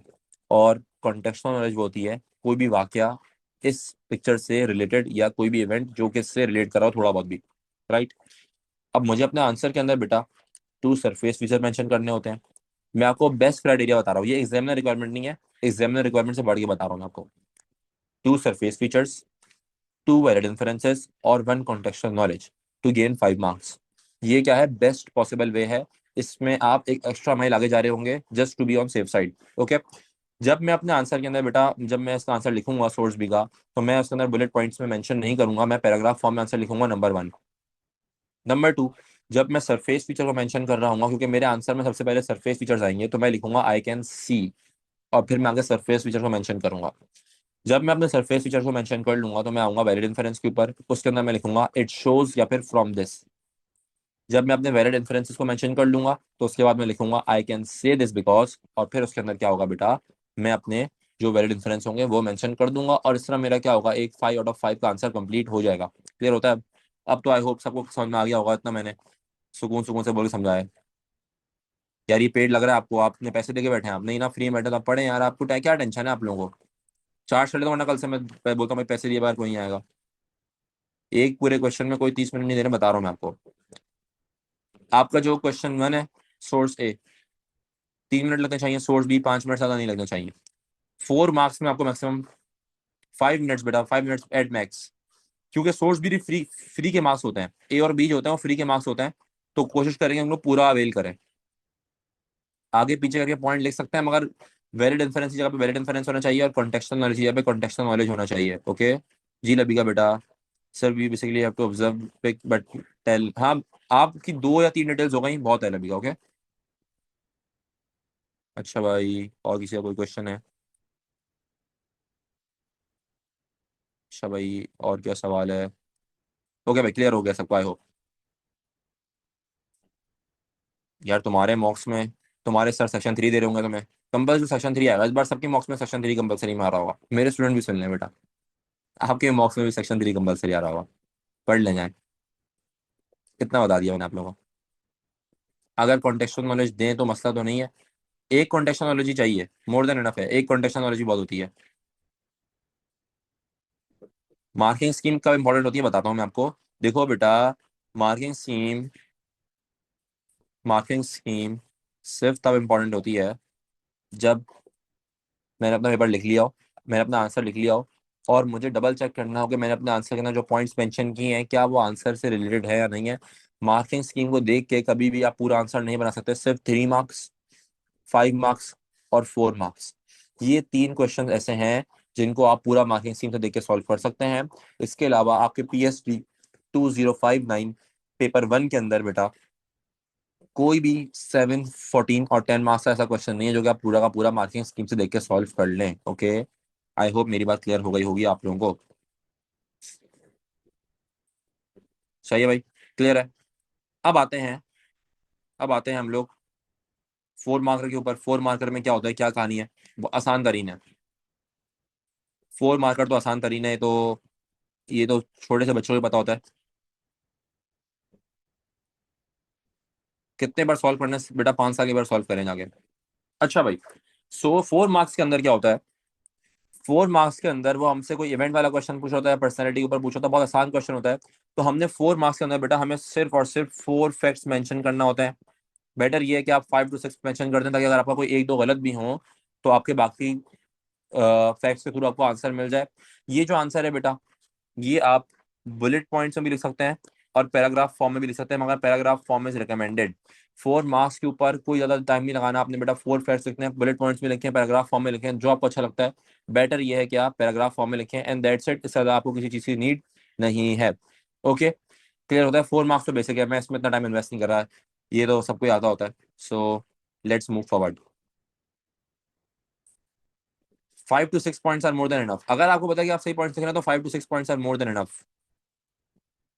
अगर आपका आंसर सही है, मार्किंग स्कीम में पॉइंट नहीं है, कोई मसला नहीं है बेटा, आपको मार्क मिलेगा। मार्किंग स्कीम में लिखा हुआ होता है other valid references are also acceptable. आ रहे हैं बेटा, इस बार 7 मार्कर्स भी आ रहे हैं। 7 मार्कर की बात कर लेते हैं हम इसके बाद। अच्छा भाई, ये तो 4 मार्क्स है, इससे इसमें ज्यादा हमें डिटेल देने की जरूरत नहीं है, सबको आता ही होता है मोस्टली। मेरी वॉइस ऑडिबल नहीं है? नहीं यार, सही तो आ रही है आवाज, मेरे सामने में लगा हुआ दिख रहा है मुझे। मैं आपको बता रहा हूँ ना, अभी ईयरली जब करना शुरू करेंगे तो मैं आपको उसके बताऊंगा, फिक्र नहीं करें। बेटा विकीपीडिया से अच्छा है कि आप अपनी बुक यूज कर लें। नाइजल कैली, जो नाइजल कैली हैं उन्होंने किसी वजह से बुक लिखी है ना, वो यूज कर लें। आप अपने सर के नोट्स यूज कर लें। आप Wikipedia use, salute. Wikipedia use करना है, मोबाइल चलाने का बहाना चाहिए। मोबाइल और लैपटॉप यूज कर लूँ, मैं आईपैड यूज कर लूँ, बहाना चाहिए मुझे। विकीपीडिया यूज करूंगा मैं। दुनिया जहाँ जो है वो अपने टीचर के नोट्स आंसर लिख रही है, हम विकीपीडिया से आंसर लिखेंगे, है ना भाई? अच्छा, अब आती है कहानी, सबसे इंपॉर्टेंट कहानी जो है हमारे पास। 7, 10 और 14। 7, 10 और 14 मार्क्स सर बड़े इंपॉर्टेंट होते हैं बेटा। 4 मार्क्स मैंने आपको बता दिया, 5 to 6 points are more than enough. Okay, 4 marks में 5 to 6 points are more than enough. ज्यादा लिखने की जरूरत नहीं है, काफी होंगे, बहुत है। ओके, मेरी बात आई हो आप लोगों को क्लियर हो गई होगी, काफी है ये। घबराने की जरूरत नहीं है, आपको मार्क्स मिलेंगे, एग्जामिनर आपको मार्क्स देगा, मैं आपको बता रहा हूँ देगा। नहीं देगा एग्जामिनर मार्क्स, आप मेरे पास ले आएगा। सही है, एग्जामिनर आपको मार्क्स नहीं देगा, मेरे पास ले आएगा। बेटा 4 सिंपल पॉइंट्स लिखते हैं, आप डेवलपमेंट में टाइम लगाएंगे ना। आप 4 सिंपल पॉइंट्स लिखें और बस छुट्टी करें। 4 मार्कर्स सिर्फ 3 मिनट्स, 3 मिनट्स मैक्सिमम। 4 बातें लिखनी है, 4 लाइनें लिखनी है, 3 मिनट ही बहुत है इसके लिए तो। 3 मिनट्स भी, 3 मिनट्स भी मोर देन इनफ है फॉर 4 मार्क्स। ओके, 3 मिनट्स भी मोर देन इनफ है फॉर 4 मार्क्स। आपने 4 बातें लिखनी है, 4 फैक्ट्स लिखनी है, इसमें देरी कितनी लगती है? अगर किसी को देर लगती है तो मुझसे कॉन्टैक्ट करें, मैं आपकी राइटिंग स्पीड की बताता हूँ आप क्या करें। मॉक के लिए क्या करें बेटा? पढ़े, मॉक के लिए पढ़ाई करें। ओके, आ जाओ, अब बात कर लेते हैं पैराग्राफ डेवलपमेंट की। अच्छा भाई, अब टाइम गुजर गया, ये जो मैंने यहाँ पे सारा लिखा हुआ है, डिस्क्राइब, एक्सप्लेन, इम्पैक्ट, आउटकम, अब ये जो बच्चे मुझसे शुरू से पढ़ रहे हैं उनको पता है, ये उनके लिए है, ये आप लोगों के लिए नहीं है बेटा। अब टाइम इस चीज़ से गुजर गया, राइट? इसके लिए बहुत प्रैक्टिस चाहिए होती है, मैं बार बार लिखना होता है, लिखना होता है, लिखना होता है, उसके बाद हम इस चीज़ को मास्टर कर पाते हैं। अब ये 1-2 महीने में आपका इतना टाइम नहीं है कि आप इसको कर सकें। मैं आपको आसान चीज़ बता रहा हूँ, अपने अपने पैराग्राफ के अंदर 2 चीज़ों का ख्याल रखना है। मैंने अपने पैराग्राफ के अंदर 2 चीज़ों का ख्याल रखना है। नंबर 1, 2 पॉइंट्स मेरे पैराग्राफ के अंदर बहुत इंपॉर्टेंट है। नंबर 1 की बात कर लेते हैं। देखो बेटा, जब भी मैं अपना पैराग्राफ लिख रहा हूँ, जब भी मैं अपना पैराग्राफ लिख रहा हूँ, तो मैंने अपने पैराग्राफ को, जब मैं अपने पैराग्राफ को जब मैं अपने पैराग्राफ को स्टार्ट करूंगा बेटा, तो मुझे उसके अंदर क्या करना होगा, आइडेंटिफिकेशन देनी होगी एग्जामिनर को। आइडेंटिफिकेशन क्या होती है? फॉर एग्जाम्पल बेटा, आप किसी आर्मी के एरिया में गए तो वहां पर वो आपको रोकेगा, गेट पर पूछेगा आइडेंटिफाई योर सेल्फ, अपने आप को आइडेंटिफाई करो, तुम कौन हो, राइट। आप उसको आईडी कार्ड दिखाएंगे, अपनी पर्सनल डिटेल्स देंगे, एक्सवाइजेड जो भी। तो यहाँ पर हमने एग्जामिनर को बताना है कि ये पैराग्राफ कौन है, ये किस बारे में बात कर रहा है। तो आइडेंटिफिकेशन में बता रहा हूँ कि ये जो पैराग्राफ है ये इस बारे में है, और मैंने आगे इसके बारे में डिटेल देनी है। फॉर एग्जाम्पल, सवाल चल रहा है डिक्लाइन ऑफ मुगल एम्पायर का, तो मैं एक डिक्लाइन ऑफ मुगल एम्पायर पे पैराग्राफ लिख रहा हूँ। तो मैं लिखूंगा, मेरे पैराग्राफ की फर्स्ट लाइन क्या होगी, मेरे पैराग्राफ की फर्स्ट लाइन ये होगी, वन ऑफ द रीजन, या फिर another reason for the decline of Mughal empire was succession dispute, right. ये जो मेरी लाइन है ना, ये आइडेंटिफिकेशन कहलाती है।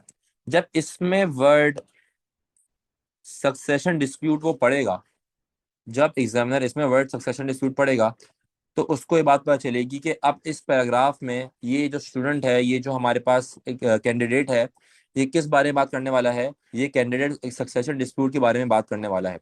तो हम क्या करते हैं, फर्स्ट स्टेप क्या होना चाहिए मेरा, कि मैं क्या कर दूं, मैं आइडेंटिफाई कर दूं, मैं आइडेंटिफाई कर दूं कि मैं अपना इस पैराग्राफ जो है, जो मेरा पैराग्राफ है, किस चीज के लिए डेडिकेटेड है, और मैं इस पैराग्राफ के अंदर किस चीज के बारे में बात करने वाला हूँ। ये पैराग्राफ की स्टार्टिंग में करना जरूरी है। फिर आप पूरी अपनी डिटेल्स देते हैं जो भी है, एक्स वाई जेड। पैराग्राफ के लास्ट में क्या करना है, पैराग्राफ के लास्ट में हम कहते हैं बेटा, इसको हम लोग कहते हैं, आसान में अप्लाई कर लेता हूँ, इसको हम लोग कहेंगे, जो सेकंड काम हमें करना है यहाँ पर, वो होगा linking back to the question. इसको हम लोग आउटकम भी कहते हैं, ओके। इसको हम लोग बेटा आउटकम भी कहते हैं। ये करना ही बहुत जरूरी है sir. Linking back to the question किस तरह होगा, ये मैं करूंगा, ये पैराग्राफ के एंड में होगा, ये पैरा एंड में होगा, याद रख लें, क्वेश्चन एंड नहीं लिखा हुआ मैंने, मैंने लिखा हुआ है पैरा एंड, ओके। ये पैराग्राफ के एंड में करेंगे हम। और linking back to the question किस तरह होगा मैं बताऊंगा। फॉर एग्जाम्पल, मैंने सक्सेशन डिस्प्यूट पूरा लिख दिया, मैंने पूरा एक्सप्लेन कर दिया, फिर मैं बताऊंगा, this resulted in the decline of Mughal empire. तो मैंने क्या किया, अपने आंसर को, अपने पैराग्राफ को दोबारा क्या किया, लिंक बैक किया, अपने मैंने आंसर को, अपने पैराग्राफ को लिंक बैक कर रहा हूँ विद द क्वेश्चन। ये करना बहुत जरूरी है। ये दो हमारे पास most vital, most important components of a paragraph हैं। ये आपके हर पैराग्राफ के अंदर मौजूद होना जरूरी है। ओके, आई होप आप लोगों को ये बात क्लियर हो गई होगी।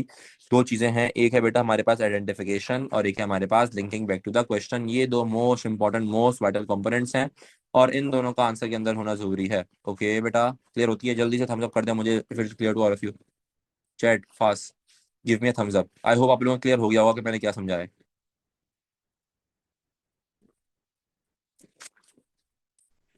बता रहा हूँ 7 मार्क्स पे आ रहे हैं अभी।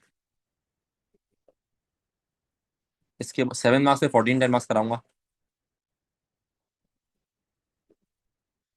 जो पूछा है 4 मार्क्स में से उसकी बात करनी होती है। इम्पैक्ट लिखना बहुत जरूरी है, इम्पैक्ट लिखना बहुत जरूरी है। आपका आंसर मेक और ब्रेक होता है। इम्पैक्ट वाले बच्चे ही ग्रेड लग लेकर आते हैं भाई।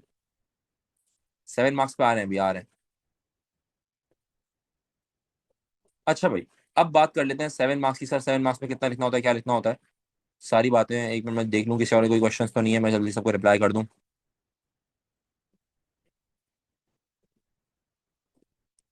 बेटा अगर आपको डिटेल्स, अगर आपने डेट्स और फिगर्स में आपने एक दो ही मेंशन कर दिए हैं तो मोर देन इनफ होता है। अगर आपको और आती हैं तो बिल्कुल जरूर मेंशन करें, अपने आंसर को बेटर करें, मगर ये नहीं कि सब चीजें लिख रहे हैं, जरूरी नहीं होता। Okay, not compulsory. More than enough details अगर आपने दे दी हैं, आपको लगता है कि आपका इम्पैक्ट ये होता है बेटा, इम्पैक्ट कहते हैं, फॉर एग्जाम्पल सक्सेशन डिस्प्यूट हुआ, सक्सेशन डिस्प्यूट की एक्सप्लेनेशन ये है कि उन्होंने आपस में लड़ाइयाँ वगैरह की, सब हुआ। इम्पैक्ट इसका क्या हुआ, सक्सेशन डिस्प्यूट का इम्पैक्ट ये था बेटा कि मुगल्स की ट्रेजरी खाली हो गई और मुगल्स की आर्मी वीक हो गई। ये इसका इम्पैक्ट है। इसका आउटकम क्या हुआ कि इसने मुगल एम्पायर की डिक्लाइन में क्या किया, रिजल्ट किया। तो क्या होता है, इम्पैक्ट होता है इमीडिएट इफेक्ट, और आउटकम होता है longer effect. Okay, impact immediately हो जाएगा। एक बच्चा है, मैंने उसको थप्पड़ मार दिया रख के स्कूल के अंदर, इम्पैक्ट क्या होगा? गाल लाल हो जाएगा, वो रोना शुरू हो जाएगा, राइट? आउटकम क्या होगा? अब्बू आएंगे, उसके पेरेंट्स आएंगे। Longer effect, long term, impact immediate. Okay, तो इम्पैक्ट क्या है कि उसी टाइम से आंसू निकल आएंगे, समूह लाल हो जाएगा। और फिर लॉन्ग टर्म पे क्या होगा? लॉन्गर में रन में क्या होगा? उसके अब्बू आ रहे होंगे स्कूल के अंदर, पेरेंट्स से मेरी मीटिंग हो रही होगी, लंबी हो रही होगी, राइट? तो ये क्या है? इम्पैक्ट और आउटकम का डिफरेंस है। Yes, we have to link every point to the question. We have to link every point to the question.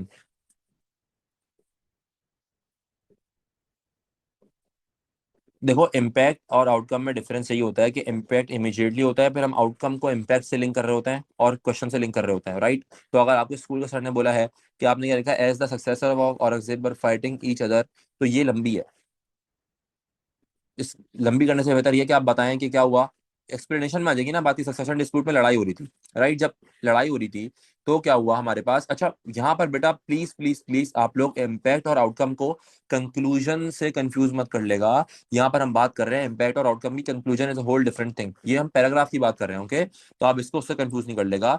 तो होता यह है कि इम्पैक्ट में मैंने बताया कि उनकी ट्रेजरी खाली हो गई, आर्मी वीक हो गई, और मैंने आउटकम बता दिया कि this resulted in the decline of Mughal empire which is more than enough. बस ये चाहिए हमें, सजा नहीं चाहिए, मोर देन एनफ है। समझ में आता है मेरी बात? जो मैंने अभी आपको पीछे ये पूरा लिखा हुआ है यार, ये लोग आप लोग पढ़ लें, जल्दी करो, ये पढ़ लो। हाउ लॉन्ग द क्लासेस, बेटा चल रही है क्लास, अभी मैंने 7:14 और मेन चीज समझा दी है, बस अब पैराग्राफ में समझानी है 7, 10 और 14 की, and you will be done. यार आप लोगों को क्लास की लेंथ की फिक्र हो रही है, मुझे नहीं हो रही है, क्या सीन है यार? ऐसे तो नहीं करो। बता रहे हैं सब चीजों के ऊपर आता है। ये आपके पास पैराग्राफ कंस्ट्रक्शन है, पढ़ लो इसको जल्दी से, फास्ट।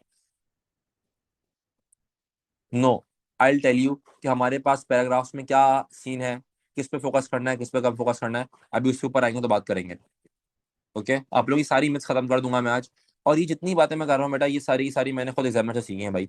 हम वर्कशॉप में गए थे, सीआई की वर्कशॉप होती है हर साल, तो हम उसमें आते हैं, एग्जामिनर से मिलते हैं, जॉब का पेपर बनाती हैं उनसे मिलते हैं, जॉब का पेपर चेक करते हैं उनसे भी हम मिलते हैं, उनसे पूछते हैं कि आपने यहाँ पे मार्क्स क्यों काटे हैं, क्यों दिए हैं, तो हमें सारी बातें पता होती हैं।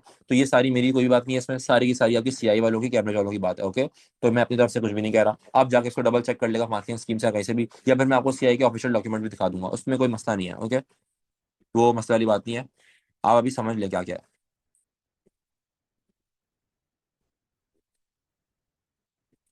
ना ना ना, आपको रेफ्यूजी प्रॉब्लम को कंफ्यूज नहीं करना। आप जिस पैराग्राफ में जिस चीज की बात कर रहे हैं उसमें उसी की बात करें। यस यस एग्जैक्टली, मेरा पॉइंट इजहान ने यहाँ पर कैच कर लिया कि फिर हमने अपने आंसर के हर पैराग्राफ के एंड में लिखना है, this resulted in the decline of Mughal empire, this resulted in the decline of Mughal empire, ये हर पैराग्राफ के एंड में आएगा, ओके? ये बात समझने वाली है। This is called linking back to the question and we have to do this in every paragraph, okay? I hope it is clear to all of you.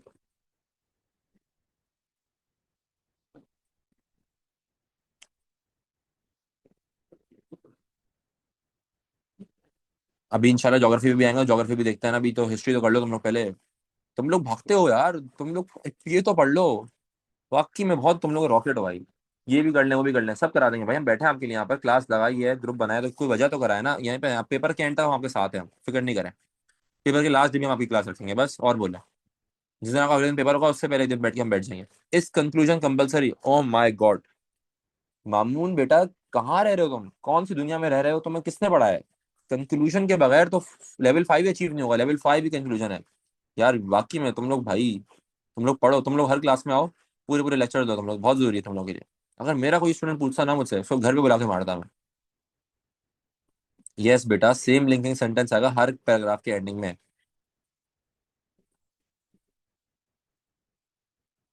किससे पेपर के लिए इंपॉर्टेंट टॉपिक्स पूछ लिया करूं?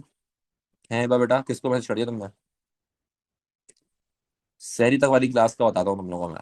वो तो हमारी अलग है ना, वो ये सब सारे।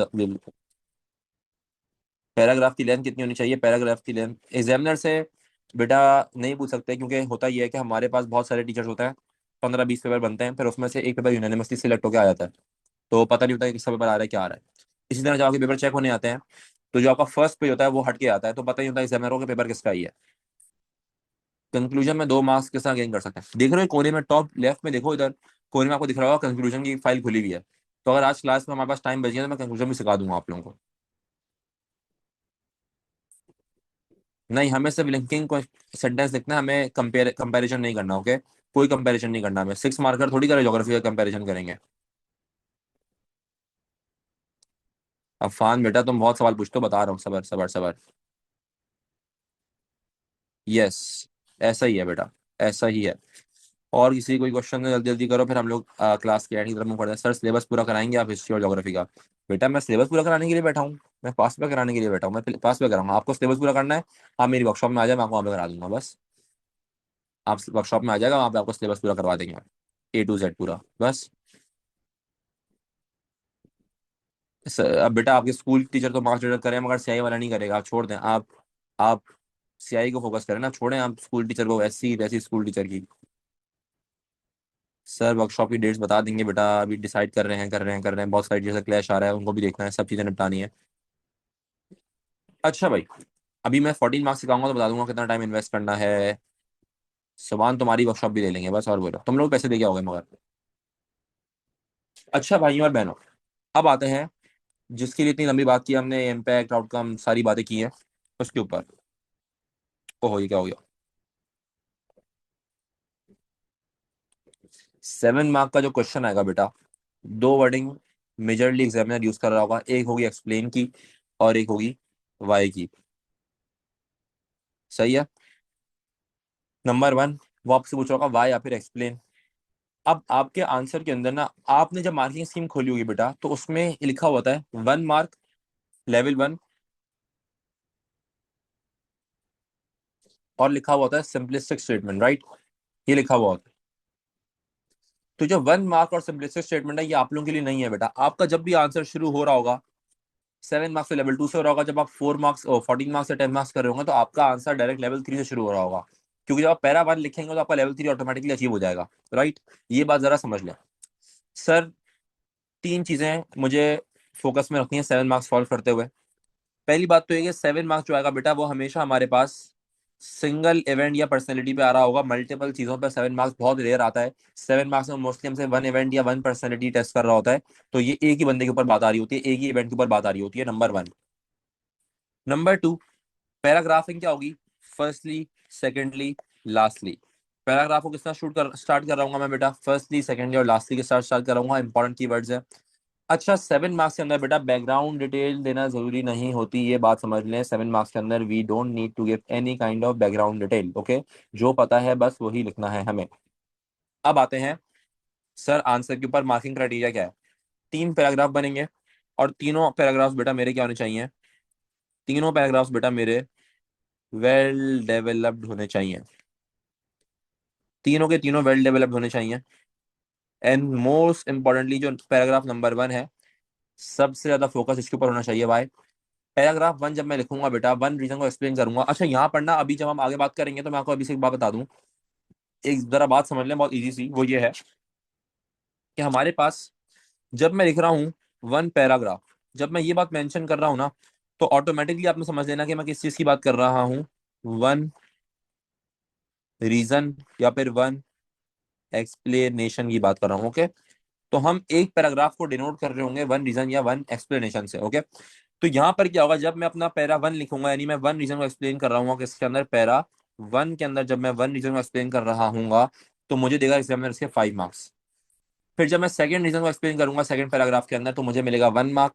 फिर जब मैं थर्ड रीजन को एक्सप्लेन करूंगा 1 पैराग्राफ के अंदर, तो मुझे मिलेगा 1 मार्क। इस तरह मुझे मिल जाएंगे बेटा कितने मार्क्स? टोटल 7 मार्क्स मुझे इसके मिलेंगे। ये आपका मार्किंग क्राइटेरिया है for 7 marks. I hope it is clear to all of you. Chat fast जल्दी थम्स अप करो मुझे। अच्छा सर, 2 पॉइंट्स एक पैराग्राफ में दे देना फिर डेवलप करना? नहीं बेटा, बेहतर ये है कि हर पैराग्राफ के लिए, हर पॉइंट के लिए अलग पैराग्राफ रखो, क्लैरिटी आती है आंसर में। एग्जामिनर हमसे कोई पैराग्राफिंग रिक्वायर नहीं करता। मैं आपको बता दूं, एग्जामिनर को अगर आप पूरा 1 पैराग्राफ में सारे पॉइंट लिख के दे देंगे, वो आपको मार्किंग देगा। मगर just to bring clarity in your answer, ताकि एग्जामिनर भी पढ़ के गालियां ना दे आपको, समझ में आ सोचते हम आपने क्या लिखा है, बेहतर ये है कि हम क्या करें, हर पैराग्राफ के लिए, हर पॉइंट के लिए अलग पैराग्राफ रखें, ओके? ताकि एग्जामिनर भी खुश रहे। एग्जामिनर भी इंसान है, एग्जामिनर को भी गुस्सा आ सकता है, ओके? एग्जामिनर भी चिढ़ सकता है आपसे, समझेगा ये बात? नहीं, थर्ड पैराग्राफ बनेगा। आपको थर्ड पैराग्राफ बनाना है, 2 रीजन नहीं होंगे। आपको हमेशा वो क्या देगा, आपको वो रीजन हमेशा ऐसा देगा कि आप उसमें थर्ड पैराग्राफ निकाल सकते हैं। और ये क्या है, आपका जो पैराग्राफ 1 होगा, ये आपका क्या है, फर्स्ट ब्लो है, ये आपकी फर्स्ट ब्लो है, तो ये सबसे स्ट्रांग होनी चाहिए। पैराग्राफ 1 7 मार्कर में भी, 10 मार्कर में भी और 14 मार्कर में भी मोस्ट इंपॉर्टेंट पैराग्राफ 1 होता है। तो मोस्ट डिटेल्ड और मोस्ट जो आपका बेस्टेस्ट पैराग्राफ है वो आपका पैराग्राफ 1 बनना चाहिए यहाँ पर। ओके, ये होता है हमारे पास 7 मार्क्स का क्राइटेरिया। अब आते हैं 14 और 10 मार्क के ऊपर। 14 और 10 मार्क में बेटा, 14 और 10 मार्क में तीन टाइप से क्वेश्चन आ सकते हैं। डेवलपमेंट लाजमी है, डेवलपमेंट के बगैर तो काम ही नहीं चलेगा, डेवलपमेंट करना जरूरी है। Yes, giving one reason per paragraph, मैंने क्या लिखा यहाँ पे देखो, one paragraph is equal to one reason और वन एक्सप्लेनेशन, यही करना है हमें, इससे ज्यादा एफिशिएंसी नहीं दिखानी, हमें इतना काफी है। ओके, देखो 14 मार्क्स से बेटा तीन टाइप से क्वेश्चन हमसे पूछता है। कितने टाइप से पूछता है मुझसे क्वेश्चन? वो तीन टाइप से क्वेश्चन पूछता है। नंबर 1 होता है रीजन क्वेश्चन। रीजन क्वेश्चन क्या होता है कि वो मुझे सवाल में एक रीजन देगा और ये पूछेगा क्या ये मोस्ट इंपॉर्टेंट रीजन था। जैसे कि arrival of the British was the main reason for the decline of Mughal Empire. Do you agree or do you not agree? Okay, ये आपका सवाल होता है। अब यहाँ पर क्या हो रहा है, उसने एक रीजन आपको खुद से प्रोवाइड कर दिया, एक रीजन उसने मुझे ऑटोमेटिकली प्रोवाइड कर दिया है, ये उसने मुझे एक रीजन प्रोवाइड कर दिया है। अब यहाँ पर क्या होगा, जब मैं अपना आंसर बनाऊंगा बेटा, तो मैं क्या करूंगा, एक पैरा वन जो होगा मेरा, जो मेरा पैरा वन होगा, कोशिश करके पैरा वन ये आपका हो, reason given in the question. अब उसने पूछा है मुझसे, यहाँ पर ना जरा लॉजिक समझेगा, उसने मुझसे पूछा है कि क्या अराइवल ऑफ ब्रिटिश जो थी वो मेन रीजन थी for decline of Mughal empire? जरूरी तो नहीं है। तो मैं इस बात को काउंटर करूंगा और मैं बोलूंगा कि अराइवल ऑफ ब्रिटिश तो थी, मैंने बता दी उसको पूरी, मैं बताऊंगा मगर ये सिर्फ नहीं थी अकेली, और बहुत सारी वजह भी थी। तो मैं फिर क्या करूंगा, पैरा 2, पैरा 3 और पैरा 4 में मैं इसको करूंगा बेटा काउंटर। मैं काउंटर आर्ग्यूमेंट करूंगा और मैं काउंटर आर्ग्यूमेंट में क्या करूंगा, अदर रीजंस दूंगा मैं इसको कि भाई arrival of British only reason नहीं थी, हमारे पास और भी बहुत सारी रीजंस अवेलेबल हैं। अच्छा, अभी कुछ बच्चे आएंगे बोलेंगे सर 5 पैराग्राफ भी लिख सकते हैं। बेटा जी 5 पैराग्राफ रिकमेंडेड ये है कि 5 पैराग्राफ लिखें, ताकि क्या हो, आपके पास मैक्सिमम मार्क्स आ सके। 5 पैराग्राफ एक्सप्लेनेशन के, फिर 1 कंक्लूजन। मगर यहाँ पर मैं भी आपको बिल्कुल बेसिक्स जो कि एग्जाम की रिक्वायरमेंट है उसके हिसाब से बता रहा हूँ। ओके, 5 भी लिख लें, आपके सर ने 6 भी बोला होगा, आपको 7 भी बोला होगा, लिख लें अगर आपके पास टाइम है, अगर आपकी राइटिंग स्पीड तेज है। मगर मेरी रिकमेंडेशन 5 होती है। मगर यहाँ पर क्योंकि अभी हम बात कर रहे हैं स्ट्रिक्टली कैम्ब्रिज क्या मांग रहा है, तो उसमें वो 4 मांगता है हमसे। ओके, 4 पैराग्राफ्स ऑफ एक्सप्लेनेशन मांगता है हमसे वो। सही है। तो ये क्या होगा, मेरा इसका आंसर बनेगा कि मैं क्या करूंगा, एक रीजन को दूंगा जो उसने मुझसे सवाल में पूछा है। उसके बाद क्या होगा, बता रहा हूँ मैं सारी बातें बता रहा हूँ, चलो चलो। मैंने बताया बेटा यहाँ पर हमारे पास P2 P3 P4, 1 paragraph is equal to 1 reason. मैंने अभी बताया 1 paragraph is equal to 1 reason. तो मैंने एक रीजन जो उसने क्वेश्चन में पूछा है मैं उसको वो बताऊंगा, उसके अलावा मैं उसको 3 रीजन और बताऊंगा। ये मेरे आंसर का क्या होगा बेटा, पैटर्न होगा। राइट, मैं ऐसी रिकॉर्डिंग भेजूंगा, देखते हैं क्या करते हैं ऐसी रिकॉर्डिंग हम। विल यू गेट चॉइस बेटा, beggars are not choosers. Shahbaz Sharif का कोट भूल गया, फेमस कोट है यार, बेगर्स कांट बी चूजर्स। आपने लिखना है। ओके, वैसे आप, आसान होता है यार, इतना मुश्किल नहीं होता। आप लोग बहुत सोचते हैं इस बारे में यार, बहुत बहुत सोचते हैं आप लोग। आसान होता है, इतना मसला नहीं होता। अगर क्वेश्चन में रीजन ना दे तो फिर आपकी मर्जी है, फिर आप जो लिखना चाहें लिखें। नहीं बेटा, मैंने क्या बोला, दोबारा मेरी बात समझ लो भाई, तुम लोग ना पूरा गौर से सुनते नहीं हो। इंट्रोडक्शन जरूरी नहीं है बेटा, इंट्रोडक्शन का पहले मार्क होता था, अब नहीं होता। इंट्रोडक्शन लिख दें तो अच्छी बात है, ना लिखें तो कोई मसला नहीं है। ओके, इंट्रोडक्शन लिख दें तो अच्छी बात है, नहीं लिखें तो कोई मसला नहीं है। पहले इंट्रोडक्शन का मार्क हुआ करता था, आज के जमाने में इंट्रोडक्शन का कोई मार्क नहीं है। ओके, तो जो भी आपको बोलता है कि इंट्रोडक्शन का मार्क है, तो उसको बोलते हैं ऐसा कोई सीन नहीं है, पुरानी कहानी हो गई है। वेल डेवलप पॉइंट्स में कितने पॉइंट्स, मिनिमम 4 रीजन आपके आएंगे। हाँ, तो चॉइस तो मिलेगी आपको, क्वेश्चन में चॉइस तो मिलेगी आपको, मैंने बताया ना आपको। क्वेश्चन 1 2 3 1 कंपलसरी है, 2 3 4 5 में से चॉइस मिलेगी। 10 मार्क्स और 14 मार्क्स का डिफरेंस बता दूंगा पहले। क्वेश्चन के पैटर्न तो समझ लो कि क्या क्या क्वेश्चन आ सकते हैं। अच्छा, अब यहाँ पर क्या है बेटा, आई होप, मुझे पता है आप लोगों ने डिक्लाइन ऑफ मुगल एम्पायर के 7-8 रीजंस पढ़े होंगे, मगर क्वेश्चन के अंदर मुझे कोई 4 बताने हैं, including the one asked in the question. Okay, तो जो उसने मुझसे क्वेश्चन के अंदर पूछा मैं वो बताऊंगा, उसके अलावा मैं कोई उसको 3 रीजन और बताऊंगा और मेरा काम हो जाएगा, राइट। अब सर सवाल आता है कि अर्ली रिफॉर्मर्स के ऊपर या फिर राउंड टेबल कॉन्फ्रेंस के ऊपर तो 4 पैराग्राफ्स बन ही नहीं सकते बेटा, तो ये हमारे पास वन ऑफ केसेस हैं। अर्ली रिफॉर्मर्स अगर आ गए तो 3 पैराग्राफ ही बनेंगे, तो 3 अर्ली रिफॉर्मर्स हैं। अगर मेरे पास राउंड टेबल कॉन्फ्रेंसेस आ गई तो मेरे पास 3 पैराग्राफ ही बनेंगे, क्योंकि 3 राउंड टेबल कॉन्फ्रेंसेस हैं, तो ये इवेंट्स अलग हैं। मगर जो जनरल है हमारे पास पैटर्न, वो 4 पैराग्राफ्स लिखने हैं मुझे, यानी मुझे उसको कोई 4 रीजंस बताने हैं including the one asked in the question. Okay, और P5 मेरा क्या बन जाएगा यहाँ पर, पैरा 5 को हम बोल देते हैं, ये हो जाएगा हमारा कंक्लूजन, राइट। अब आता है टाइमलाइन वाला क्वेश्चन। वो बोलता है कि बताओ मुझे 1909 से लेकर 1919 तक, या फिर कोई भी हमारे पास वो आपको टाइमलाइन दे देगा, तो इसमें क्या होगा, फिर हमें उस टाइमलाइन के अंदर, फॉर एग्जांपल वो आती है भले से वो टाइमलाइन फिर 1909 से लेकर 1919 की हो, या फिर 1929 से 1939 की हो, या फिर 1939 से 1947 की हो, हमें क्या करना होगा, कभी कभार ये होगा कि वो हमें कोई इवेंट बता देगा, हमें उसके अलावा अदर इवेंट्स लिखने होंगे, या फिर क्या होगा वो हमें कोई भी इवेंट नहीं देगा, हमें बस इस टाइमलाइन में से एनी 4 या 5 इवेंट्स को एक्सप्लेन करना होगा, और हमारा ये वाला सवाल हो जाएगा। ये क्या हमारे पास टाइप 2 है, ये हमारे पास क्या है बेटा, टाइप 2 है फॉर 14 मार्क क्वेश्चन। अब आती है टाइप 3। टाइप 3 क्या होती है, सक्सेस वर्सेस फेलियर। ये सबसे बेहुदा सवाल है बेटा, जो किसी को करना ही नहीं आता। जब वो क्वेश्चन के अंदर इसका कीवर्ड क्या होता है, इस क्वेश्चन का कीवर्ड क्या होता है बेटा, इस क्वेश्चन का कीवर्ड होता है हाउ सक्सेसफुल। अगर मेरे क्वेश्चन के अंदर उसने लिख दिया हाउ सक्सेसफुल, तो ये क्वेश्चन सक्सेस वर्सेस फेलियर का क्वेश्चन है। ये क्वेश्चन सक्सेस वर्सेस फेलियर का, बेटा मैं आपको कंक्लूजन भी सिखा दूंगा, वेट, सबर करें, पहले ये तो कर लें। अगर उसने मुझसे पूछ लिया सक्सेस वर्सेस फेलियर का क्वेश्चन बेटा, तो इसमें करना क्या होगा, इसका कीवर्ड क्या है, मैं आइडेंटिफाई कैसा करूंगा, कि अगर मेरे क्वेश्चन के अंदर लिखा हुआ आ गया हाउ सक्सेसफुल, तो मतलब ये क्वेश्चन है सक्सेस वर्सेस फेलियर का। इसको अटेम्प्ट किस तरह करेंगे, मेरे पास 2 ऑप्शन होंगे, या तो मैं लिखूं 3 फेलियर और 1 सक्सेस। मेरे पास 2 ऑप्शन है, देख लो ऑप्शन क्या है, 3 फेलियर एंड 1 सक्सेस, या फिर 1 फेलियर एंड 3 सक्सेस। 2 ऑप्शन है, 3 फेलियर्स 1 सक्सेस, 1 फेलियर और 3 सक्सेस। आप 2-2 भी लिख सकते हैं, कोई मना नहीं कर रहा आपको।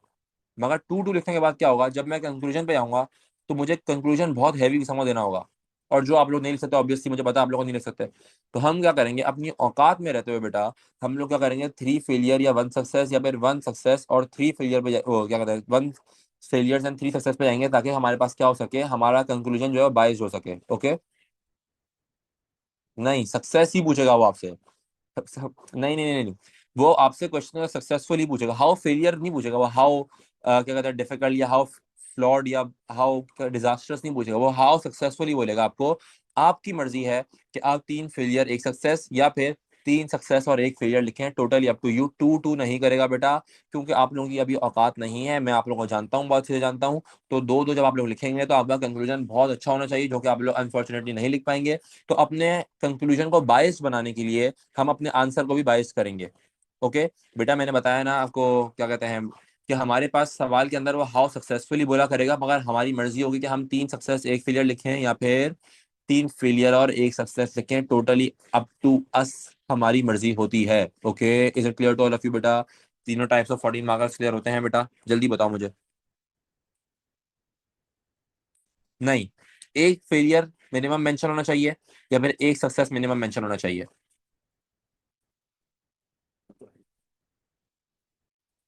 पाकिस्तान मूवमेंट 40s वाले में, सेक्शन 2, काउंटर आर्ग्यूमेंट्स पेपर 3 पे बता रहा हूँ, मैं बता रहा हूँ, मैं आपको बता रहा हूँ सारी चीज समझा रहा हूँ, काउंटर आर्ग्यूमेंट आर्ग्यूमेंट सब समझा रहा हूँ मैं आपको।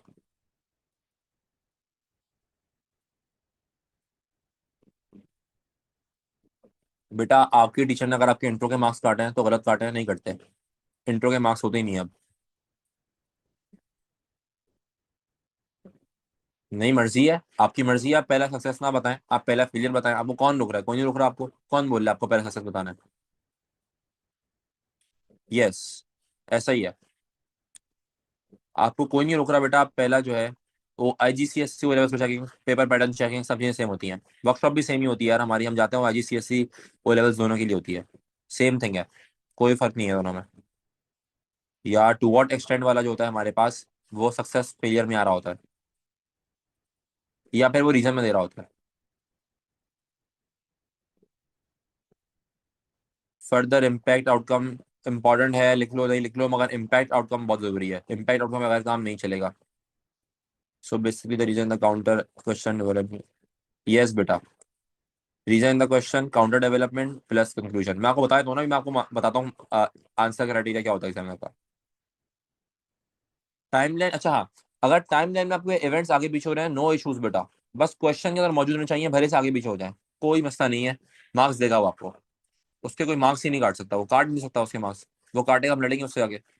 कैसे काटेगा वो मार्क्स, देख लेते हैं उसको। बेटा आप लोगों को कौन कौन बातें बता रहा है, ऐसी बातें कौन, मुझे आप लोग ना ये ऐसे लोगों से मिलाया करें जो बोलते हैं कि क्वेश्चन का इंडिविजुअल थ्रेशोल्ड होगा, इस बार सेक्शन 3 का थ्रेशोल्ड ज्यादा है, ये है वो है। भाई प्लीज यार, कम ऑन, आप लोग बच्चे तो नहीं है, आप लोग बड़े हैं यार। प्लीज ऐसी बात में बिलीव करना छोड़ें। कुछ नहीं होता, पेपर का थ्रेशोल्ड होता है बस। क्वेश्चन की वेटेज होती है, थ्रेशोल्ड नहीं होता। ओके, बस नूर, अच्छा बेटा बस खत्म कर रहे हैं। बस अब मैं आप लोगों को बता दूंगी हमारे पास यहाँ पर किस तरह वो होता है, मार्किंग किस तरह होती है। नहीं, बायस होने की वजह से मार्क डिटेक्ट नहीं कर सकता वो। हम बायस ही तो हैं, हम बायस ओपिनियन नहीं देंगे। हमारे मार्क्स डिडक्ट नहीं कर सकता वो। ओके, हमारे मार्क्स कोई डिडक्ट नहीं कर सकता।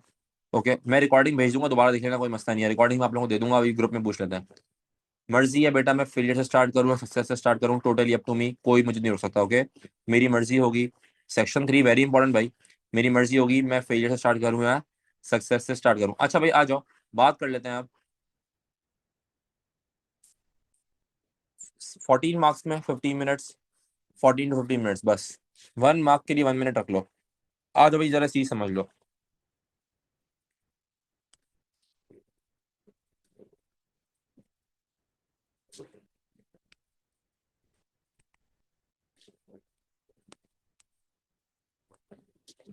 अच्छा, 14 मार्क्स का मार्किंग क्राइटेरिया क्या होता है? फॉर एग्जाम्पल बेटा, इंपॉर्टेंट टॉपिक्स फॉर सेक्शन 1 2 मैं आप लोगों को गेस्ट पेपर दूंगा, बाद में दूंगा, अभी टाइम है उसमें। मैं बेटा कोशिश करके 5 साल के अक्टूबर नवंबर में जून दोनों करवाऊंगा इंशाल्लाह, पूरी कोशिश होगी हमारी।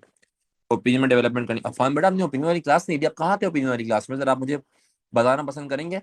मैंने पूरी 1.5 घंटे की क्लास ली थी ओपिनियन समझाने के लिए, आपकी तशरीफ आवरी कहाँ थी उस टाइम पे अफान? ये मैं आपसे मिलके पूछूंगा, आप मुझे बता देंगे व्हाट्सएप के ऊपर खुद ही? प्लीज मुझे आंसर देगा इसका आप। अच्छा, 14 मार्क्स के मार्किंग क्राइटेरिया जरा समझ लो। होता क्या है, अभी हम बात कर रहे हैं, अगर उसने मुझसे क्वेश्चन के अंदर रीजन दिया हुआ है, reason given in the question और अदर रीजंस। ओके, हमारे पास दो साइड्स बना लेते हैं, reason given in the question और अदर रीजंस। तो reason given in the question है, मैं इसको बोल देता हूँ साइड ए हो गई, और अदर रीजंस हमने बोल दिया साइड बी। ओके, अब क्या होगा, जब मैं साइड ए से 1 पैरा लिखूंगा तो एग्जामिनर मुझे देगा 7 मार्क्स। ओके, फिर जब मैं साइड बी से फर्स्ट पैरा लिखूंगा, यानी कि साइड बी का हो गया फर्स्ट पैरा, और ओवरऑल ओवरऑल आंसर का हो गया सेकंड पैरा। साइड बी का होगा बेटा फर्स्ट पैरा, और ये ओवरऑल आंसर का होगा सेकंड पैरा, राइट? तो जब मैं साइड बी से बेटा फर्स्ट पैराग्राफ लिखूंगा तो मुझे मिलेंगे इसके 3 मार्क्स। तो मेरे पास टोटल मार्क्स कितने हो गए? टोटल मार्क्स मेरे पास हो गए 10, राइट? फिर जब मैं साइड बी से काउंटर में ही सेकंड पैरा लिखूंगा, और ओवरऑल आंसर का ये बेटा होगा हमारे पास थर्ड पैरा, तो मुझे इसके मार्क्स मिलेंगे 1 मार्क। तो मेरे पास टोटल मार्क हो जाएंगे बेटा 11। फिर जब मैं साइड बी से ही साइड बी से ही जब मैं बेटा थर्ड पैरा लिखूंगा और ये ओवरऑल आंसर का होगा बेटा फोर्थ पैरा, तो मुझे इसके मिलेंगे 1 मार्क अगेन। तो टोटल मार्क्स हो जाएंगे 12। और फिर मैं लिखूंगा फिफ्थ पैरा, जो कि होगा मेरा 2 मार्क्स का, और ये होगा कंक्लूजन का। तो मेरे टोटल मार्क्स हो जाएंगे 14। ओके। अब यहाँ पर जरा लेवल्स जो आपकी मार्किंग स्कीम में लिखे होते हैं मैं आपको समझा देता हूँ। जब मैंने साइड ए को, यानी एक साइड को मैंने, भले से वो काउंटर पे हो, साइड ए या साइड बी में से कोई भी, अगर मैं साइड का पैराग्राफ नंबर 1 लिख दूंगा तो मेरे पास लेवल 3 हो जाएगा, मेरे पास आंसर लेवल 3 पर आ जाएगा। जब मैंने किसी भी एक साइड की कोई भी एक पॉइंट अगर मैंने एक्सप्लेन कर दिया बेटा, अगर मैंने किसी भी एक साइड का कोई भी एक पॉइंट एक्सप्लेन कर दिया, तो मेरा आंसर ऑटोमेटिकली क्या होगा बेटा, मेरा आंसर ऑटोमेटिकली लेवल 3 पर आ जाएगा। फिर जब मैं दूसरी साइड पे आऊंगा, काउंटर में जब मैं आगे पैराग्राफ 1 लिखूंगा, यानी कि मैंने साइड ए पे पैराग्राफ 1 लिख दिया, अब मैं साइड बी पर गया और मैंने अपना एक और पैराग्राफ लिखी यहाँ पर, तो जैसे ही मैं यहाँ पर एक और आंसर लिखूंगा, पैराग्राफ लिखूंगा, तो मेरा आंसर चले जाएगा लेवल 4 के ऊपर। लेवल 4 बोलता है कि एक सपोर्टिंग पैराग्राफ हो और एक काउंटर पैराग्राफ हो। अगर आपके आंसर के अंदर एक सपोर्टिंग पैराग्राफ मौजूद है तो आपका आंसर लेवल 3 हो गया है। लेवल 3 पे मिनिमम मार्क्स है 7। और अगर आपका आंसर में एक सपोर्टिंग भी है और एक काउंटर भी है तो आपका आंसर चला गया लेवल 4 पे, और लेवल 4 पे मिनिमम मार्क्स है 10। ओके। फिर क्या होगा, 1 1 1 मिलेगा। और ये हमारे पास क्या होता है, 14 मार्क्स का पूरा बेटा क्राइटेरिया होता है जिससे हमें मार्क्स मिल रहे होता है। क्लियर होता है? Is it clear to all of you? बेटा वर्कशॉप भी डिसाइड करेंगे, डेज बताएंगे आपको, टाइमिंग और डेज। अब आते हैं जरा दूसरी साइड पर। अब आते हैं दूसरी साइड पर, और दूसरी साइड की बात करते हैं कि आपने, अगर आपने बहुत देखा भी होगा ये, कि उसने लेवल 3 पे आपको लिखा होता है मैक्सिमम रेंज दी हुई होती है, उसने उसने लेवल 3 पे आपको मैक्सिमम रेंज दी हुई होती है। और वो रेंज होती है, कितनी रेंज होती है आपको बता सकता है मुझे? 2 मार्क्स के लिए बेटा आपको इम्पैक्ट, फर्दर इम्पैक्ट लिखना होगा कंक्लूजन में, समझा दूंगा। कंक्लूजन के लिए क्लास रख लेंगे यार, आप लोगों के लिए कर लेंगे, कोई मसला नहीं है। आप लोग पढ़ लें, समझ जाएं, कंक्लूजन की क्लास भी रख लेंगे अलग से, कोई मसला नहीं है।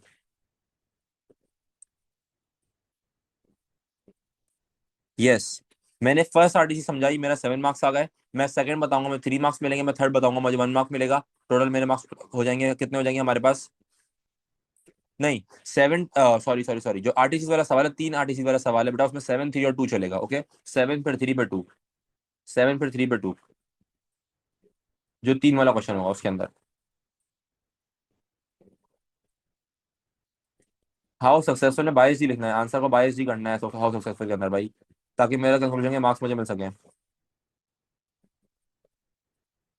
हाँ हाँ, थोड़ा बहुत बैकग्राउंड तो दो, थोड़ा बहुत बैकग्राउंड देना जरूरी। अच्छा, अब क्या होता है, अब मैं दोबारा आता हूँ। मैंने बोला कि अगर मैं दोबारा आता हूँ, मैंने बोला 14 मार्क्स के ऊपर ही आ रहा हूँ। अच्छा बेटा, 14 मार्क्स और 10 मार्क्स में बेटा सिर्फ मार्किंग क्राइटेरिया का डिफरेंस होता है, बाकी सब चीजें सेम होती हैं। ओके, आपको नंबर ऑफ पैराग्राफ्स भी सेम होते हैं, सब चीजें सेम होती है, बस मार्किंग क्राइटेरिया का डिफरेंस होता है थोड़ा सा, दैट्स इट, कोई और डिफरेंस नहीं होता। ओके, ये बात समझ लेगा जरा। जैसे 14 मार्क्स में पहले पैराग्राफ के 7 मार्क्स होते हैं, तो 10 में 5 मिलते हैं। फिर सेकंड पैराग्राफ पे आपको 14 में 3 मार्क्स मिल रहे होते हैं, तो 10 में आपको 2 मिल रहे होता है। इस तरह का डिफरेंस होता है छोटा मोटा। अब मैं दोबारा आता हूँ 14 मार्क्स के ऊपर, मार्किंग क्राइटेरिया के ऊपर। मैं आप लोगों को एक चीज रिक्वेस्ट करूंगा, अगर आप लोगों को बहुत आराम से समझना है ना, तो मैं आपको अपनी रील भेज दूंगा, मैंने रील बनाई हुई है इसके ऊपर, अगर आप वो रील देख लेंगे आपको इजीली क्लियर हो जाएगा, मैंने उसमें सिर्फ यही समझाया हुआ है। खैर, मैं भी आपको समझा देता हूँ दोबारा। अब मैंने बोला, अब मैं रीजन वीजन नहीं, मैं बता रहा हूँ सिर्फ साइड ए और साइड बी। अगर मैं आता हूँ साइड ए और मैं बताता हूँ side B. Side B counter है, साइड है गिवन इन द क्वेश्चन, या फिर जो मेरी सपोर्टिंग है। ओके, ये समझ लें बस। साइड ए पे अगर मैं लेता हूँ बेटा 3 पैराग्राफ्स, तो साइड ए पे पैरा 1 के मुझे मार्क्स मिल रहे होंगे 7, पैरा 2 के मिल रहे होंगे 1, और पैरा 3 के मिल रहे होंगे 1। तो टोटल मार्क्स हो जाएंगे बेटा 7 + 1 + 1, total marks is equals to 9। फिर जब मैं साइड बी पर आऊंगा और मैं अपना काउंटर का पैरा 1 लिखूंगा, जो कि ओवरऑल आंसर का पैरा 4 होगा, तो मुझे मिलेंगे इसके ऊपर 3 मार्क्स। तो मुझे एक बात पता चली कि यहाँ पे हमारे पास 9 + 3 कितना हो जाएगा बेटा, 9। 9 + 3 इज इक्वल टू 12, और फिर +2 कंक्लूजन के आएंगे। तो मुझे यहाँ पर बेटा एक बात पता चली, वो ये है कि जब मैं पैरा 1 लिखता हूँ तो मुझे 7 मार्क्स मिलते हैं, फिर जब मैं काउंटर का पैरा 1 लिखता हूँ तो मुझे उसके 3 मार्क्स मिलते हैं, राइट। तो आपके सपोर्टिंग के पैरा 1 के 7 मार्क्स होंगे, काउंटर के पैरा 1 के 3 मार्क्स होंगे, फिर बाकी 1 1 मार्क आपको 1 1 पैराग्राफ पे मिलेगा, और 2 मार्क्स होंगे आपके कंक्लूजन के। यही सेम चीज होती है, रिपीट आपकी 10 मार्क्स के अंदर भी रिपीट हो रही होती है। ओके, आई होप मेरी ये बात क्लियर सबको हो गई होगी। जल्दी से मुझे थम्स अप दे दो ताकि मुझे पता चल जाए कि आप लोगों को बातें क्लियर हो गई हैं। Chat fast.